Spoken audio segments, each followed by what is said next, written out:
Hello there, people of the internet. I just finished making a video with these as my background, and while I was sitting here thinking about it, I decided to myself, you know what, let's go ahead and make ourselves another video versus just sitting here thinking about it. My last video was talking about military surplus prices and them going down and etc, etc. So my mind is on military surplus prices right now. Well, I have seen a tremendous amount of videos out there, especially in the past, I don't know, 2, 3, 4 years, with people talking about the most affordable military surplus rifles that are out there on the market right now. And that's, I mean, I've made my own videos talking about that, and there is some validity to that, but there's also a lot of hoax whenever it comes to an affordable military surplus rifle. A lot of people, whenever they think of military surplus rifles, they're going to want one of the major three: a Mosin, a Mauser, or an Enfield. There's other kinds of rifles out there, but those are typically the ones that people are going to lean towards because those are the most popular and those are the ones people go out to shoot the most, etc., etc. Now, there's other military surplus out there on the market that is way more affordable than what the Mausers and the Mosins have turned into. This is a Yugoslavian Mauser. It's probably worth $450 or so, approximately, in that ballpark. This is a Mosin, the normal refurbished 9130s from Russia. Those typically run about that $450 price point. This particular one's, this is an M44 carbine, chambered in 7.62 by 54 rims still. I've showed this on the channel plenty of times. Definitely a fun gun to use. But this right here is one of those examples that probably climbed a little bit of price. You could probably pick one of these up, I don't know, $600, somewhere in that ballpark. But there's military surplus that is out there on the market that is dramatically cheaper than the more popular military surplus that has absolutely dramatically climbed in price over the last decade. Like, you rewind back to like 2012 or so, and you can pick up any of these for like less than $100. Now, this right here is a good example. This is a really cheap firearm that is on the civilian market right now. Let me bring this over my light. This is the Steyr 8890, and it's one of the examples of, like I said, a dirt cheap rifle that's on the market. There's Vetterli rifles on the market, there's Carcano rifles on the market, but you can pick up basically any of these for less than $200, basically all day, any day. And there's some truth to being able to get a dirt cheap firearm. I think in several of my top 5 dirt cheap military surplus rifles, or some title that's very similar to that, I probably have all of these rifles included in that just because they are in fact dirt cheap military surplus rifles.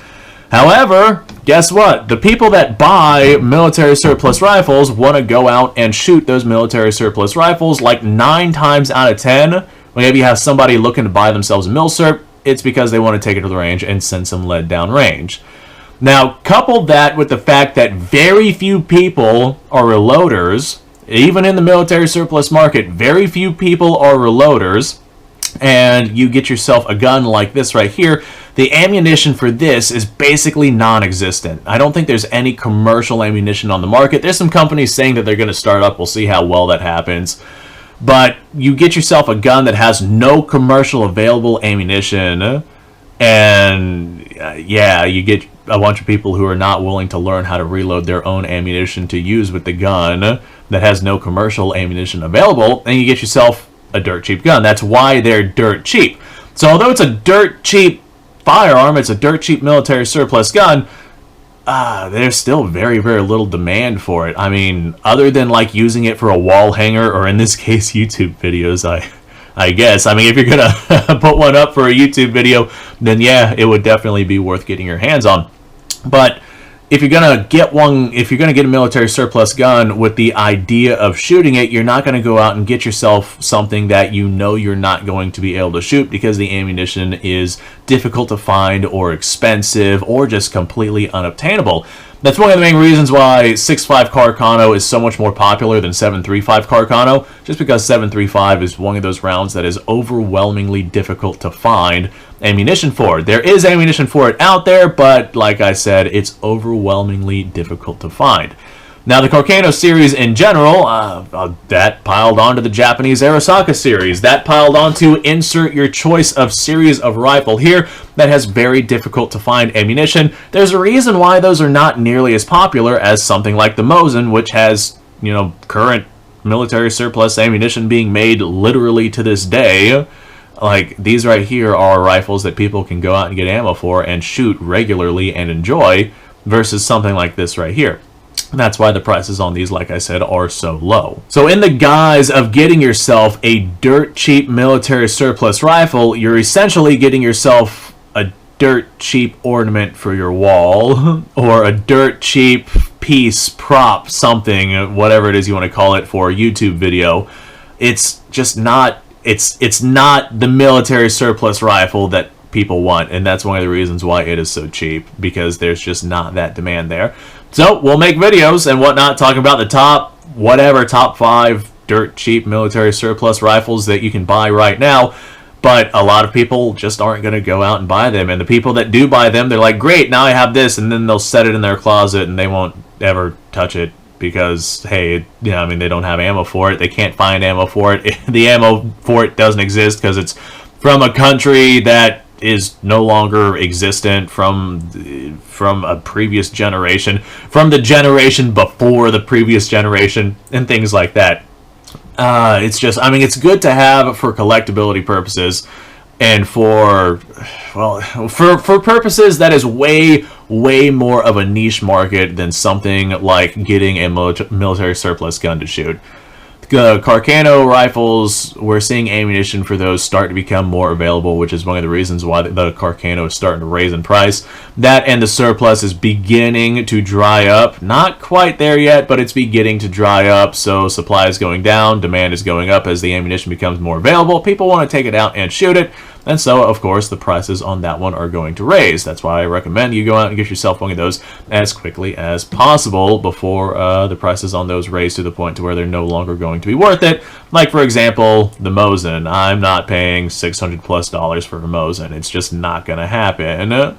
So, even if we're offering, like, these 5 guns, top 5 military surplus guns, for, under $200, odds are people are not even going to bother with that. They'll go watch the video because they're like, oh cool, I love military surplus guns, and then we'll show off these obscure guns that you can't find ammo for, and then they'll be like, well, that was a big waste of time.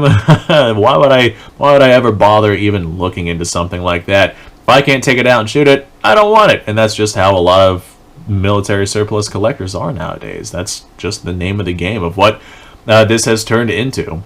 So dirt cheap rifles aren't dirt cheap rifles because you need ammo to actually utilize it as a rifle. It's more like dirt cheap props or dirt cheap wall hangers.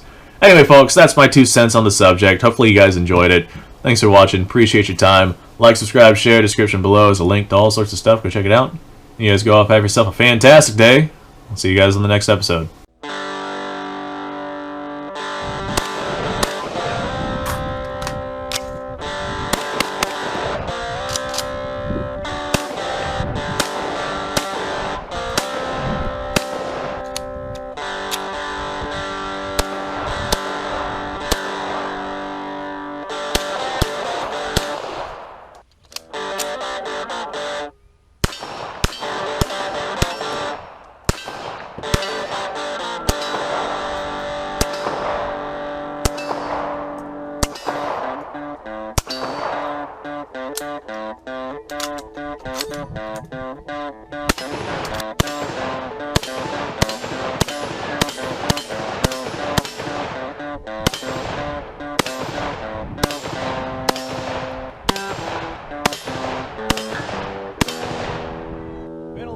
Since I've done this.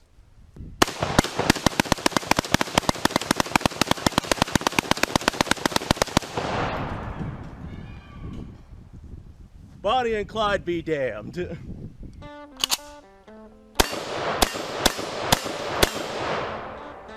poor man's Garen.